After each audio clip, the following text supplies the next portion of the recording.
여러분 안녕하십니까? 차세대 미래전략연구원 외교안보통일센터장을 맡고 있는 박용호입니다.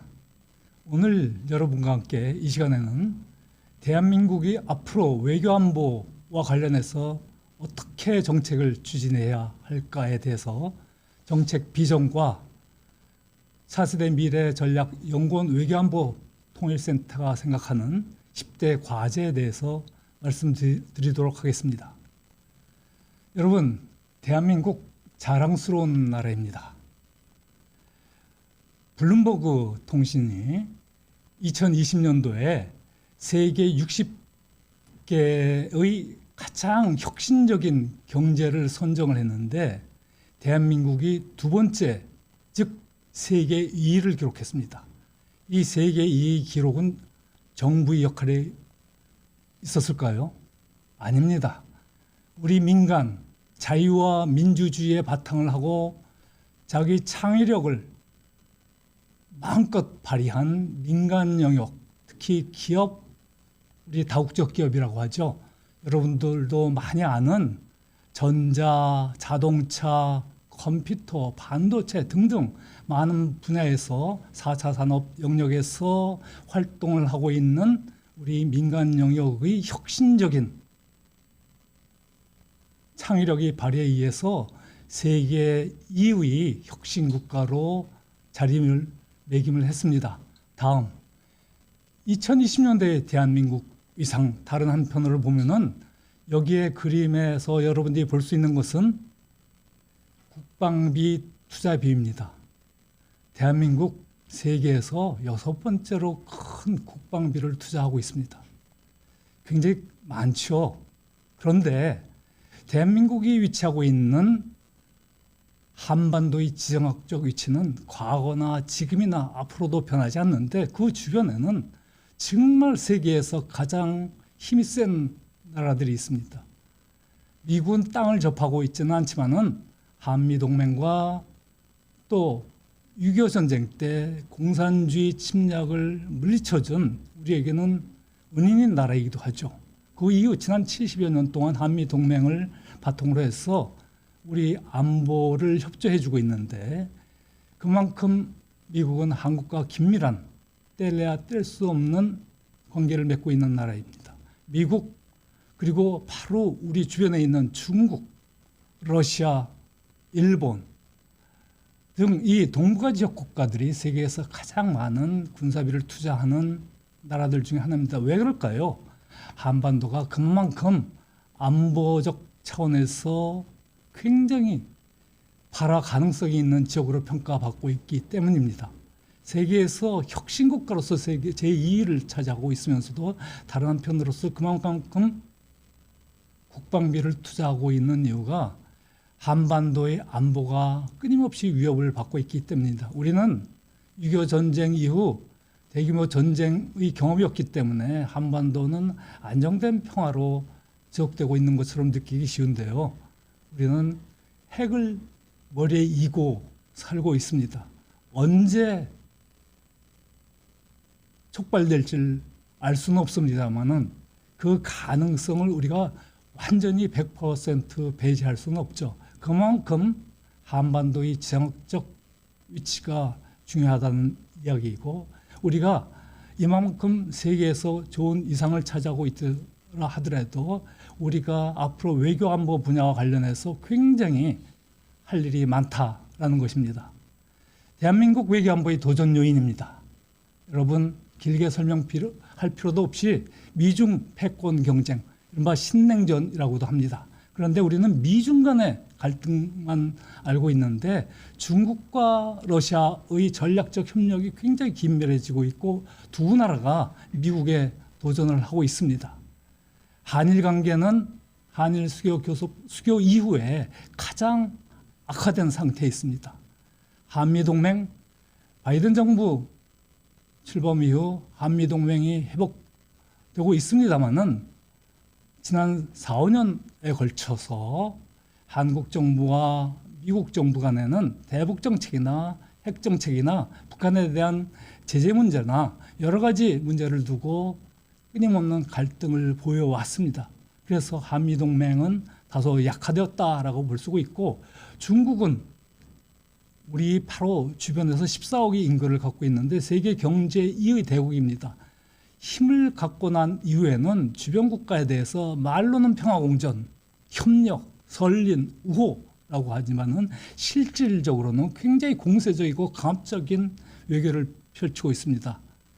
여러분, 사드 배치를 두고 중국이 한 불법적인 행동을 여러분 다 기억하실 겁니다. 핵을 머리에 이고 있다 말씀드렸는데, 북한 2021년 현재 최소 40개, 최대 60개의 핵탄두를 갖고 있는 사실상의 핵 보유국입니다. 핵을 생산할 수 있는 핵물질은 여전히 지금도 생산하고 있죠. 그리고 북한은 중국과 긴밀하게 혈맹 관계를 다시 강화를 하고 있고, 러시아와도 협력 관계를 돈독히 하고 있습니다. 그리고 한국이 처해 있는 이 한반도를 둘러싼 이 동북아 지역은 군비 경쟁이 세계에서도 가장 첨예하게 진행되고 있는 지역입니다. 군비 경쟁, 한국도 국방비에 많이 투자를 해야죠. 왜 그럽니까? 북한이 핵을 끊임없이 개발하고 중국이 군사적 팽창을 하고 있고, 중국이 주변 국가에 대해서 굉장히 강압적인 외교를 펼치고 있고 하기 때문에 우리가 한반도 주변이 모두 평화롭고 한반도가 통일되어 있다라고 한다면은 국방비의 많은 부분은 더 좋은 과학기술 경제 성장을 위해서 투입될 수 있을 겁니다. 현재 4차 산업혁명 시대에 과학기술 산업 분야와 관련해서 5G, 6G, 전기차, 반도체 등등, 또 희토류, 전략자원이죠. 이런 산업 분야와 관련해서 각국 사이에 경쟁이 벌어지고 있고, 중국은 자기들이 국제 표준을 만들겠다라고 하면서 도전을 하고 있습니다. 여러분, 한반도 주변 여러 나라들 사이에 지금 배타적 민족주의가 발흥하고 있죠.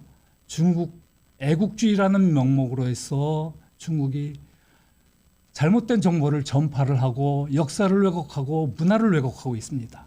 일본도 위기 일본인들은 과거 역사를 반성하지 않고 여전히 군사적 불기를 생각하고 있는 세력들이 있습니다.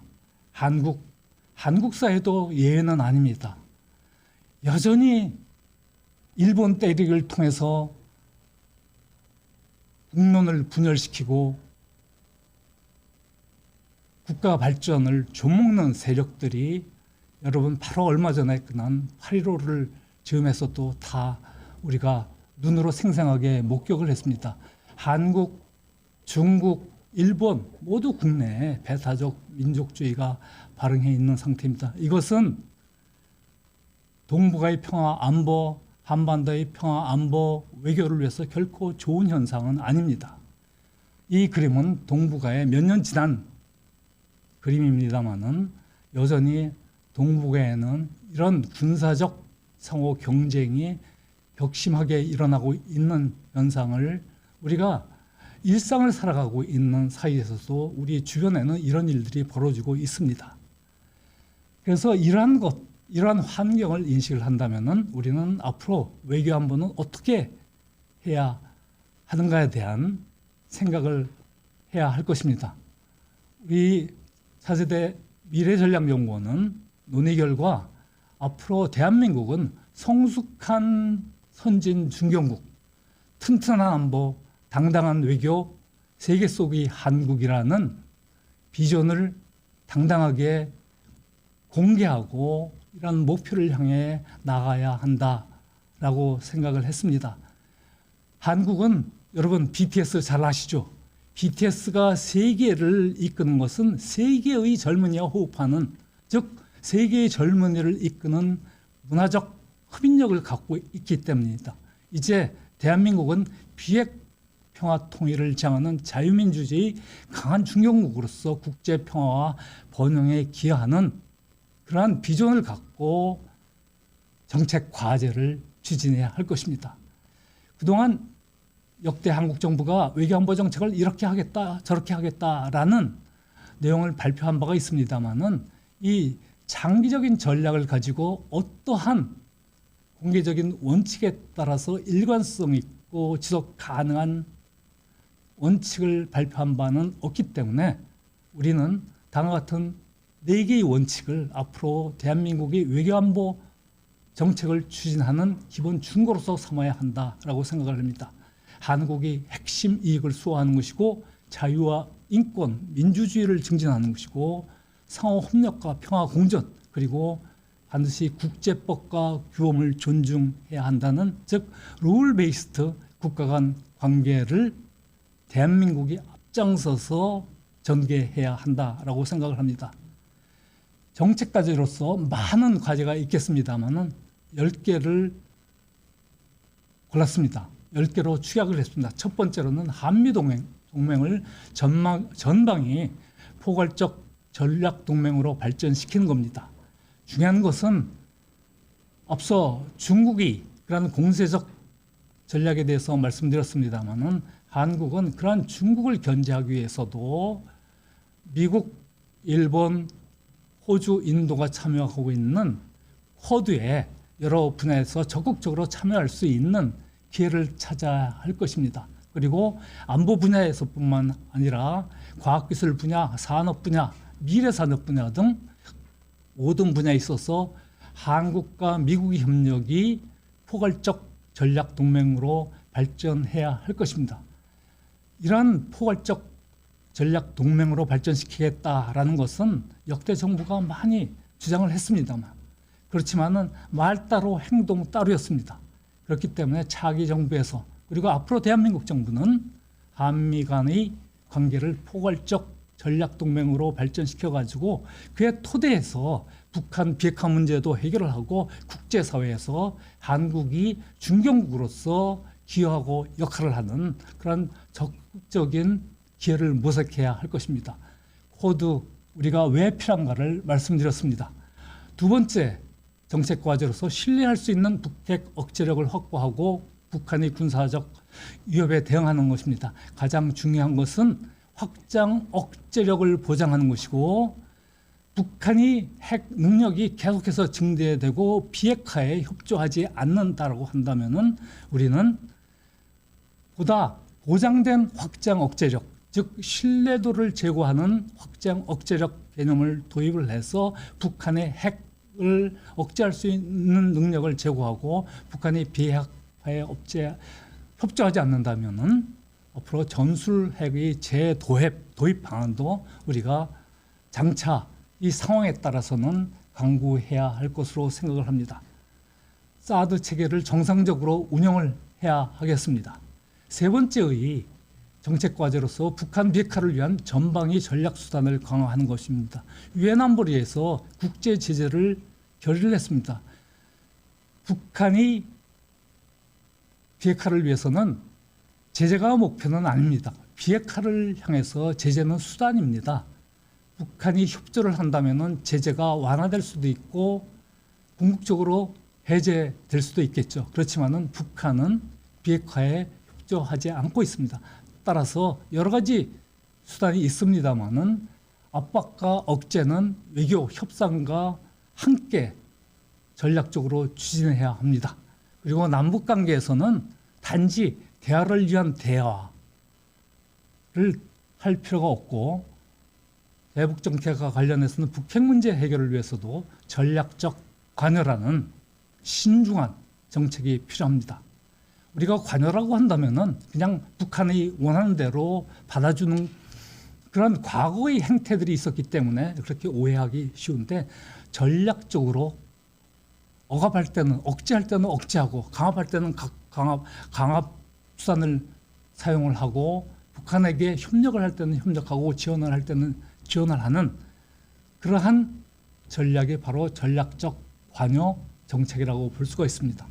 특히 현 정부에서 일부 세력은 종전선언과 평화협정을 하면은 마치 북한 비핵화를 달성할 수 있을 것처럼 주장을 하는데 종전선언과 평화협정은 반드시 북한 비핵화와 연계해서 우리가 한반도의 평화체제 정착, 평화정착과 북한 비핵화는 동전이 양면 관계이기 때문에 동시 병행적으로 추진을 해야 할 것이고, 북한 비핵화가 완결되는 시점에 한반도에 있어서는 평화체제가 달성되는 그런 평화협정이 맺어질 수 있을 겁니다. 네 번째의 과제입니다. 평화체제와 관련한 북한의 입장은 여러분들이 참고로 하시기 바랍니다. 네 번째의 과제로는 한중 관계의 균형적 발전, 즉 재정립하는 것입니다. 한중 전략적 협력 동반자 관계라는 것을 벌써 10년 이상 됐는데 그 속은 빈 공간, 속빈 강정입니다. 겉으로 전략 협력적 동반자 관계라고 이야기를 합니다만은 필요할 때는 전략 협력 동반자 관계라 하고, 실제로는 중국은 자기들의 필요에 따라서 한국을 압박하고 강압하는 그런 외교 전략을 펼치고 있죠. 즉 한미 동맹에 기반한 한중 관계를 발전을 해야 하는데, 우리가 전략적 모성이라는 개념을 통해서 한미 관계와 한중 관계를 일종의 어쩌면은 등거리식으로 정책을 펼쳐 왔었는데, 그러한 정책은 중국에게 이용당하기 십상이고, 오히려 전략적 명료성에 바탕을 해서 튼튼한 한미 동맹을 기반으로 하면 중국도 한국을 무시할 수 없게 됩니다. 우리 과거 역사가 한중 관계에 교훈을 주고 있습니다. 청태종이 조선 침략을 통한 병자호란, 우리가 그 역사를 잘 역사 시간에는 공부를 했지만 일상 시간에는 중국과의 관계에서는 잊고 있습니다. 100여 년 전에 청말, 조선 말엽에 청세태기에 원색이라는 중국의 23살 된 청년이 임오군란 때 청나라 장군의 수하로서 한국에 와서 하급 주재관으로 파견이 됐었는데, 당시 고종이 아버지는 조선의 국부이죠. 왕조시대였긴 했습니다마는 대원군을 납치를 해서 중국을 압송하는 그런 몹쓸 짓을 하고, 그 이후 그 덕분에 원색에는 승진을 했습니다. 고속 승진을 하고 1885년부터 1894년까지 조선인 내정과 외교에 적극적으로 간섭을 함으로써 10년 동안 조선 말 우리 독자적인 근대 개혁을 청나라가 아주 방해를 했죠. 그리고 조선이 제3 미국이라든가 유럽의 여러 나라라든가 수교 관계를 맺고자 할 때 원색에는 그 수교 조약문에다 조선을 청의 속방으로 규정할 것을 강요를 했습니다. 물론 다른 나라들이 그것을 받아들이지 않았습니다. 우리 가까이 최근엔 중국 공산당이 경제 성장으로 국력 신장에 따라서 1990년대 이후 역사 공정, 역사 왜곡을 하고 있는데, 1990년대 초만 하더라도 중국 학교에서 학생들은 고구려 역사가 우리나라, 즉 여기에서는 우리나라는 중국인데요, 중국의 역사로 배우지 않았습니다. 고구려 역사는 한반도의 역사로 중국 학교에서 가르쳤습니다. 그런데 중국 공산당이 중국의 힘이 세지자 역사 공정을 통해서 고구려 역사를 왜곡하고, 최근에는 문화도 왜곡을 하고 있죠. 김치조차도 자국이 음식이다라는 정말 웃지 못할 일들이 최근에 벌어지고 있습니다. 시진핑이 중국몽과 1대1로 전략은 과거 청나라가 조선에 대해서 행사를 했던 종주권을 다시 확보하려는 신종주권 전략과 다름 아닙니다. 즉 중국의 전략에 대해서 우리는 냉정하게, 즉 잘 이해를 해야 할 필요가 있습니다. 다섯 번째 정책 과제로서 한일 관계 정상화 발전입니다. 한일 관계는 불행한 과거 역사가 있고 여전히 논란이 있습니다만은 자유와 민주주의, 시장 경제 가치에 기반한 협력 국가입니다. 한미 동맹 강화에 기반해서 미래지향적 한일 협력 관계를 발전시켜야 할 것입니다. 여섯 번째의 과제로서는 G7 수준의 국제 위상 확보를 위한 중견국 외교 전략을 추진하는 것입니다. 한국은 경제적으로 세계 10위권의 GDP를 갖고 있는 나라입니다. 따라서 많은 저개발 국가에 지원을 할 수 있는 능력을 갖고 있고 세계에서 경제협력개발기구에서 개발협력 지원을 하고 있는 선진국입니다. 그렇기 때문에 우리 대외 원조 규모를 확대를 해서 한국의 국제적 위상을 더욱 높일 뿐만이 아니라 국제사회에서 한국이 필요한 문제, 한반도에 있어서의 북핵 문제도 해결을 해야 되고 평화 공존 체제를 만들어야 하지 않습니까? 그렇게 하기 위해서는 우리가 주변국 또 세계를 향해서 필요한 지원과 협력을 해주는 강한 중견국 전략 외교를 추진함으로써 우리 필요에 대해서도 협력을 받는 그런 전략적 외교를 하고 국제적으로 오늘날이 영국, 프랑스, 독일과 맞먹는 G7 수준의 국제적 위상을 확보하는 그런 외교안보 정책을 추진해야 합니다. 7번째의 과제는 튼튼한 국방태세와 역량을 구축하는 것입니다. 긴 설명이 필요 없습니다. 북한 핵무기를 갖고 있습니다. 핵무기는 절대 무기입니다. 우리가 재래식 전력에 있어서 북한을 압도하고 있습니다만은 이 비대칭 전력 하나로서 군사력 균형은 깨지고 있습니다.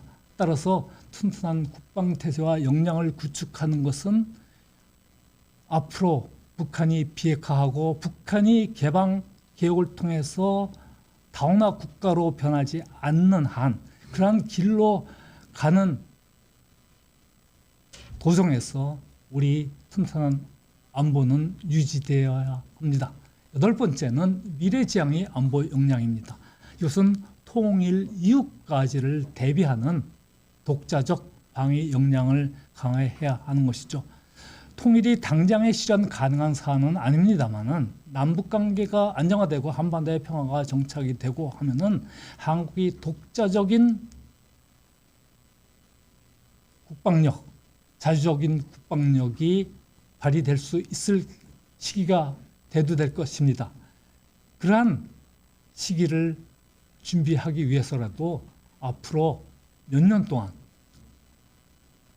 미래지향적 안보 역량 강화를 꾸준하게 신장시켜야 합니다. 9번째는 신뢰받는 군대다운 군대를 육성하는 것입니다. 2가지 점만 강조하겠습니다. 하나는 군의 기강 확립입니다. 여러분, 요새 우리 사회에서 불미스러운 많은 일들이 군에서 발생하고 있죠. 대다수의 군은 직업 군인으로서 전문적인 군인으로서 역할을 다 하고 있습니다. 일부 극소수의 군인들이 불미스러운 행동을 하고 있는데 그러한 일들이 완전히 없어져야겠죠. 더 중요한 것은 군대다운 군대가 육성되어야 한다라는 것입니다. 군은 무엇을 위해서 유지를 합니까?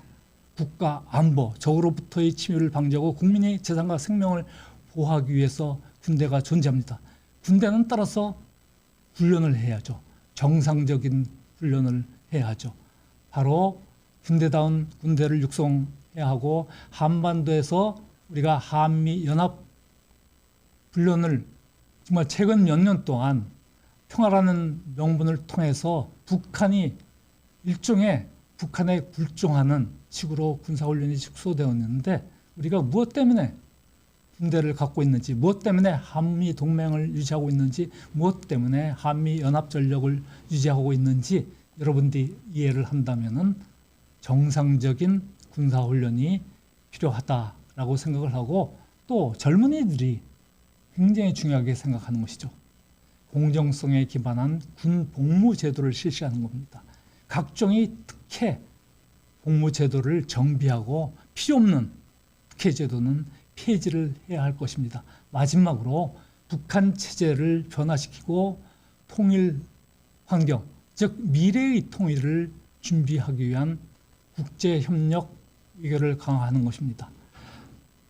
단기적으로는 평화공전 체제 조성 외교를 강조를 하고 또 북한 체제를 변화시키는, 우리가 북한에 대해서 너희 개방하고 개혁하라고 강제적으로 북한에게